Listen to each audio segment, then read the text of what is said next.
देखिए, छत्तीसगढ़ और मध्य प्रदेश में भारतीय जनता पार्टी को जिस तरह की सफलता मिली है और दोनों ही राज्यों में भारतीय जनता पार्टी ने 2024 के लिहाज से बहुत जिसको कहें कि रणनीतिक तौर पर मुख्यमंत्री चुना है। एक आदिवासी और पिछड़े समाज में भी यादव को मुख्यमंत्री बनाकर उत्तर प्रदेश और बिहार के लिए भी बड़ा संदेश दिया है। निश्चित तौर पर प्रधानमंत्री नरेंद्र मोदी सबसे बड़ा चेहरा होंगे, लेकिन इस समीकरण को साधने के बाद जिसको बार बार राहुल गांधी कहते हैं या अखिलेश यादव कहते हैं या नीतीश कुमार कहते हैं, उनके लिए अब ओबीसी कार्ड खिलना और अधिक मुश्किल होगा।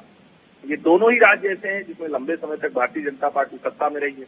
सिर्फ बीच में 2018 का चुनाव हारी, वो भी 19 में फिर से मध्य प्रदेश में सरकार बना लेगी।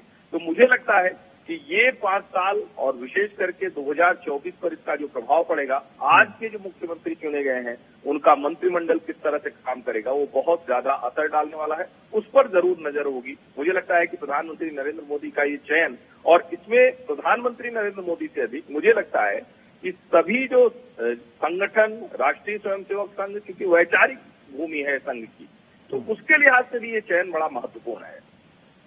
हर्षवर्धन जी, देखा जाए तो तीनों राज्यों में मुख्यमंत्री के साथ दो उप मुख्यमंत्री भी अभी शपथ लेंगे। ये सबसे बड़ी बात है। और ये क्या 2024 की जो निर्वाचन है उसको मद्देनजर रखते हुए ये एक बड़ी निष्पत्ति है? निश्चित तौर पर। और अगर आप ध्यान से देखें, भारतीय जनता पार्टी को लंबे समय तक ब्राह्मण बनिया पार्टी कहा जाता रहा, जबकि भारतीय जनता पार्टी ने जब कल्याण सिंह को मुख्यमंत्री बनाया तो ब्राह्मण नहीं थे, लोध जाति से थे। उमा भारती लोध जाति से थी। बाबूलाल गौर 2004 में उत्तर प्रदेश के प्रतापगढ़ के मूल जिले से यादव है बाबूलाल गौर जी, उनको बना दिया मुख्यमंत्री।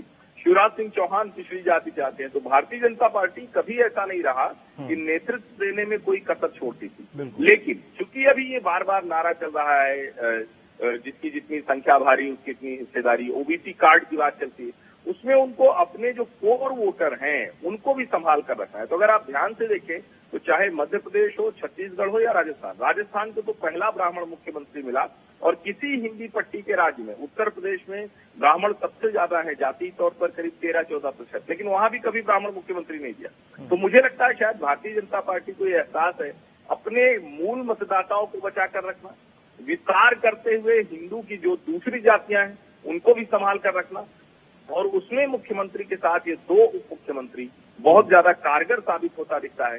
चाहे वो आदिवासी हो, दलित हो, महिला हो, ब्राह्मण हो, पिछड़ा हो, इन सबको एक साथ साधने की आगे 26 के निर्वाचन है और इसको मद्देनजर रखते हुए अभी बीजेपी की तरफ से ये पूरे स्ट्रैटेजी के साथ आगे जाती हुई भारतीय जनता पार्टी नजर आ रही है। बहुत बहुत धन्यवाद आपके सभी सूचना के लिए सिक्त त्रिपाठी जी।